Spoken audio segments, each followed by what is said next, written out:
India में government MBBS seats आवश्यकता से कम होने की वजह से बहुत से अनरिजर्व स्टूडेंट्स को अच्छे नीट स्कोर के बाद भी एमबीबीएस में एडमिशन नहीं मिल पाता है। ऐसे में या तो वो किसी प्राइवेट मेडिकल कॉलेज में बहुत भारी भरकम फीस और डोनेशन देकर एडमिशन लें, या फिर वो भारत से बाहर ओवरसीज किसी मेडिकल कॉलेज में एडमिशन लें। यही दो चॉइसेस रह जाती हैं। अब्रॉड से मेडिकल एजुकेशन पूरी करके वापस भारत आने वाले स्टूडेंट्स को एनबीई द्वारा ऑर्गेनाइज किया जाने वाला एफएमजीई एग्जाम क्लियर करना पड़ता है। उसके बाद ही उनको भारत में प्रैक्टिस करने या फिर किसी जॉब में अप्लाई करने या फिर फर्दर एजुकेशन के लिए कोई कोर्स ज्वाइन करने की परमिशन मिलती है। 2015 से 2018 के बीच में इस परीक्षा में 61,708 स्टूडेंट्स बैठे और उसमें से सिर्फ 8,764 ही इस परीक्षा को क्वालिफाई कर पाए और इंडिया में प्रैक्टिस करने के लिए एलिजिबल बने, जो कि टोटल स्टूडेंट्स का सिर्फ 14% होता है। इस साल भी एग्जाम हुआ और इस साल भी मुश्किल से 15-20% स्टूडेंट्स ही इस एग्जाम को क्वालिफाई कर पाए। तो ये एग्जाम इतना कठिन क्यों है? 70,000 भारतीय जो बाहर से पढ़ के आए, उसमें से 20,000 से भी कम मेडिकल प्रोफेशन को प्रैक्टिस कर पा रहे हैं और 40-50 हज़ार छात्रों का भविष्य बर्बाद हो चुका है। ना सिर्फ उनके 5 साल की मेहनत बल्कि उनके पेरेंट्स की हार्ड अर्न मनी भी। ऐसा तो हो नहीं सकता कि इतने सारे ये जो स्टूडेंट्स थे ये सब यूजलेस थे, इन्होंने कुछ नहीं पढ़ा। हो सकता है इनमें से कुछ काबिल नहीं हो, लेकिन सारे के सारे तो ऐसे नहीं हो सकते ना। 50,000 के आसपास स्टूडेंट्स जो इंडिया में आने के बाद भी प्रैक्टिस नहीं कर पा रहे हैं। ऐसा भी तो नहीं हो सकता कि भारत के प्राइवेट मेडिकल कॉलेजों में पढ़ने वाले डोनेशन से एडमिशन लिए सभी स्टूडेंट्स बहुत ज़्यादा काबिल हैं।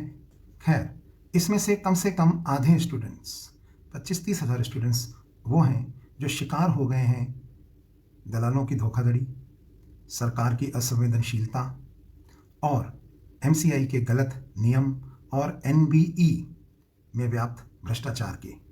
चलिए इसको समझने की कोशिश करते हैं। India has a very strong private medical college honours lobby which has politicians as stakeholders cutting across all political parties. The question paper made by NBE for FMGE exam is deliberately made extremely tough so that only 15 to 20% of the foreign medical graduates are actually able to clear it. And this is done under the pressure of private medical college lobby.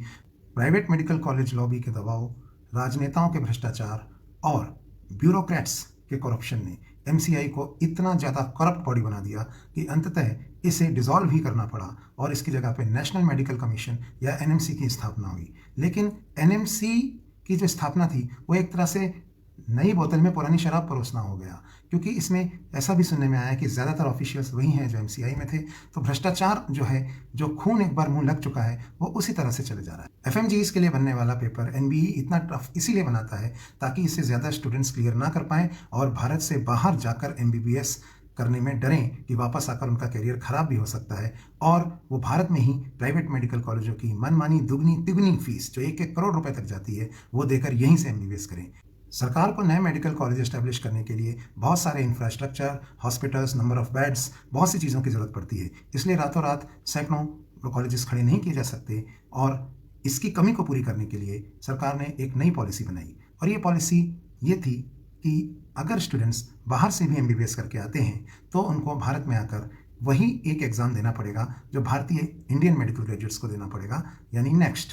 और next का proposal भारतीय और विदेशी medical graduates को एक साथ एक ही कसौटी पर परखने का था। ओरिजिनल प्लान बहुत ही सुलझा हुआ था। चाहे इंडियन मेडिकल ग्रेजुएट हो या फॉरेन मेडिकल ग्रेजुएट, सभी को नेक्स्ट वन देना है और नेक्स्ट वन से ही नीट पीजी की मेरिट डिसाइड होगी और नेक्स्ट वन क्वालिफाई करने के बाद इंटर्नशिप करनी है और इंटर्नशिप के बाद नेक्स्ट 2 देना है। लेकिन भ्रष्टाचार की वजह से पार्ट 1 के अंदर मिलावट की गई और फॉरेन मेडिकल ग्रेजुएट्स के लिए एक एडिशनल पेपर का प्रपोजल ड्राफ्ट में रखा गया। ये एडिशनल पेपर सिर्फ फॉरेन मेडिकल ग्रेजुएट्स को ही देना है और अटेम्प्ट लिमिट भी लगा दिया कि फॉरेन मेडिकल ग्रेजुएट्स को विदिन 2 ईयर ये एग्ज़ाम क्लियर करना है। ऐसी कोई बाउंडेशन इंडियन मेडिकल ग्रेजुएट के ऊपर नहीं थी और अगर 2 साल में क्लियर नहीं कर पाए तो उनका करियर ख़त्म, उनकी सारी मेहनत बर्बाद। तो अब देखिए किस तरह से एक फॉरेन मेडिकल ग्रेजुएट को रोकने के लिए एक एक्स्ट्रा पेपर लगाया जाने का प्रपोजल है ड्राफ्ट में, ताकि वो अगर 2 साल में क्लियर ना कर पाए तो वो बाहर हो जाए, जबकि इंडियन मेडिकल ग्रेजुएट चाहे वो कहीं से पढ़ा हो उसके लिए अनलिमिटेड अटेम्प्ट्स हैं। ऐसा दुनिया में कहीं नहीं होता है, लेकिन हमने बाहर का पैटर्न तो लिया, यूएसएमएलई का लिया, प्लैब का लिया, और इस एग्ज़ाम को हमने 2 पार्ट्स में डिवाइड भी कर दिया। लेकिन सहूलियत के लिए, अपने भ्रष्टाचार के लिए अधिकारियों ने इसमें भी मिलावट कर दी। ये जो सेकेंड पेपर, जो एक एक्स्ट्रा पेपर लेने की बात हो रही है, ये सिर्फ FMGE स्टूडेंट्स को ही देना पड़ेगा और इंडियन मेडिकल ग्रेजुएट्स को नहीं, और उन्हें 2 साल के अंदर अंदर ये परीक्षा क्लियर करनी पड़ेगी, नहीं तो उनका सारा मेहनत और कैरियर सब बर्बाद हो जाएगा। NMC के अधिकारी वही कर रहे हैं जो ये MCI में किया करते थे। प्राइवेट मेडिकल कॉलेज के दबाव में ये लोग इस परीक्षा को भी करप्ट कर देना चाहते हैं और इसमें भी वही पुराना वाला पैंतरा लगा देना चाहते हैं ताकि बहुत कम लोग इस एग्ज़ाम को क्लियर कर पाएँ। क्योंकि जो सेकंड पेपर है, इसको डेलिबरेटली इस तरह का बनाया जाएगा कि फॉरेन मेडिकल ग्रेजुएट्स में से ज़्यादातर इसमें अटक जाएं, जबकि इस पेपर में पूछे जाने वाले क्वेश्चंस वो पहले ही पूछ चुके हैं फर्स्ट पेपर में। यहाँ पे इस बात को मैं एक एग्जाम्पल के साथ समझाना चाहूँगा।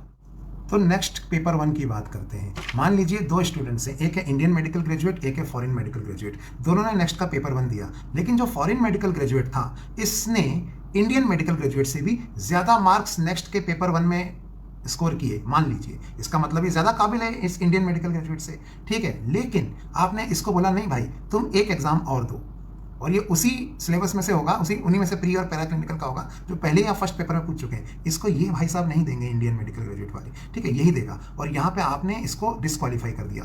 तो अगर ये डिस्क्वालीफाई हो गया और इसका कैरियर खत्म हो गया, लेकिन ये अब जो इंडियन मेडिकल ग्रेजुएट है, ये बाहर जाके प्रैक्टिस कर सकता है इंडिया में कहीं भी, ठीक है। तो एक बात बताइए, क्या इसको ये वाला एग्जाम नहीं दिलवाना चाहिए था इंडियन मेडिकल ग्रेजुएट को? क्योंकि इसने तो फॉरेन मेडिकल ग्रेजुएट से भी कम मार्क्स स्कोर किए थे जब आपने पेपर का जो कॉमन वाला पार्ट करवाया था। नेक्स्ट को लाने का उद्देश्य यही था कि भारत में क्वालिफाइड एलोपैथिक प्रैक्टिशनर्स और डॉक्टर्स की संख्या को बढ़ाया जा सके।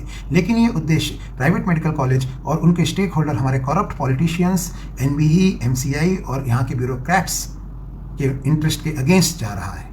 इन भ्रष्ट लोगों में से बहुत से तो वही हैं जिन्होंने 2013 में नीट को भी सुप्रीम कोर्ट में अर्जी लगा के स्क्रैप करवा दिया था, आपको याद होगा। उसके बाद 2016 में हम लोगों ने फिर से मेहनत करके, जब निज़ाम बदला, सरकार बदली, तो वापस से इस परीक्षा को हम लोग वापस ला पाए। आपने एक ही वर्ग के छात्र को 2 बार फीस दिया। पहले आपने उसे भारत में गवर्नमेंट MBBS सीट नहीं लेने दी, हालांकि उसका स्कोर अच्छा था कि भाई तुम्हारी कैटेगरी में सीट खत्म हो गई है, अब या तो तुम प्राइवेट कॉलेज में भारी डोनेशन देके एडमिशन लो, फीस देके, या तुम बाहर जाओ। फिर आपने जब वो बाहर चला गया और वहाँ से मेहनत करके पढ़ के वापस आया, तो आपने उसे फिर फीस दिया कि नहीं नहीं, तुम तो एक पेपर एक्स्ट्रा दोगे, और इस पेपर में अगर तुम 2 साल के अंदर क्लियर नहीं कर पाए तो तुम्हारी सारी मेहनत, तुम्हारा सारा पैसा बर्बाद हो जाएगा। लेकिन अगर आपने डोनेशन देके, महंगी फीस देके प्राइवेट कॉलेज से MBBS करी है, आपने हम सब भ्रष्ट नेताओं को और ब्यूरोक्रेट्स को भी खिलाया है, तो आप चिंता मत कीजिए। आप चाहे जितने अटेम्प्ट लीजिए और आप इसको नेक्स्ट को क्वालिफाई कीजिए और उसके बाद आप डॉक्टर बन सकते हैं। ये एग्जाम कैंडिडेट का है, इंस्टीट्यूशंस का नहीं जहां से वो पढ़ के आया है। अगर सभी कैंडिडेट्स को इंडियन पेशेंट्स को ही ट्रीट करना है तो सबका एक ही एग्जाम क्यों नहीं होता? सबकी काबिलियत को एक ही कसौटी पर क्यों नहीं परखा जाता? फॉरेन मेडिकल ग्रेजुएट्स भी भारत के ही नागरिक हैं, ये भी टैक्स पेयर्स के बच्चे हैं, तो फिर इनके साथ सौतेला व्यवहार क्यों किया जा रहा है? क्यों कुछ छात्रों को एक बहुत ही सरल मार्ग दिया जा रहा है भारत में प्रैक्टिस करने का, और कुछ छात्रों को बार बार अड़चनों वाला मार्ग दिया जा रहा है जहां पर कि उसके साथ अन्याय होने की पूरी संभावना है? क्योंकि ना तो FMG के पेपर में कोई ट्रांसपेरेंसी थी और ना ही ये नेक्स्ट के सेकंड पेपर की कोई आवश्यकता है। हमारा देश कोविड की फर्स्ट और सेकंड वेव से गुजरा। सौतेलेपन की हद हमने तब कर दी जब हमने फाइनल ईयर MBBS स्टूडेंट्स को भी ऑफर कर दिया कि वो लोग कोविड में आकर हॉस्पिटल्स में हेल्प करें, लेकिन इन FMG स्टूडेंट्स के लिए जो पासिंग परसेंटेज है उसको 50% से नीचे नहीं गिराया। मतलब जो एलोपैथी के डॉक्टर्स हैं वो नहीं कर सकते हेल्प, लेकिन आयुष वाले कर सकते हैं, स्टूडेंट्स कर सकते हैं। क्या ये दोहरा मापदंड नहीं है? क्या ये उस जनता के साथ धोखा नहीं है जो विश्वास करती है सरकार और सारी सरकारी संस्थाओं पे, जैसे NBE, MCI और मिनिस्ट्री ऑफ हेल्थ, कि आप लोग सभी कैंडिडेट्स को एक ही कसौटी पे परखेंगे और जो कैंडिडेट्स वाकई फिट होंगे पेशेंट्स को ट्रीट करने के लिए उन्हीं को अलाउ करेंगे। ऐसा नहीं कि उनमें से कुछ कम काबिल कैंडिडेट्स को आप अलाउ कर दें और कुछ कैंडिडेट्स को ज़बरदस्ती नाकाबिल का ठप्पा लगा के रिजेक्ट कर दें। मेरा सरकार से अनुरोध है, अगर यही करना था तो फिर नेक्स्ट लाई ही क्यों, और फिर उन बच्चों को बाहर जाने की आप परमिशन ही क्यों देते हैं जब आपको उनके साथ यही करना है? तो देखिए, मुझे पता है सरकार की नीयत अच्छी है, the idea is right, but the execution is not taking place in the right manner because corrupt people with their vested interest have actually screwed up the entire process।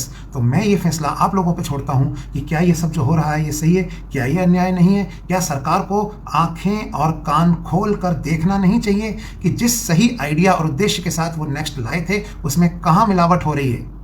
ये एक्स्ट्रा पेपर क्यों? इसको हटा के जब पहले जो original plan था उसको क्यों नहीं इम्प्लीमेंट किया जाता? देखिए, ताकि ना कोई खाए और ना आप किसी को खाने दें। जय हिंद।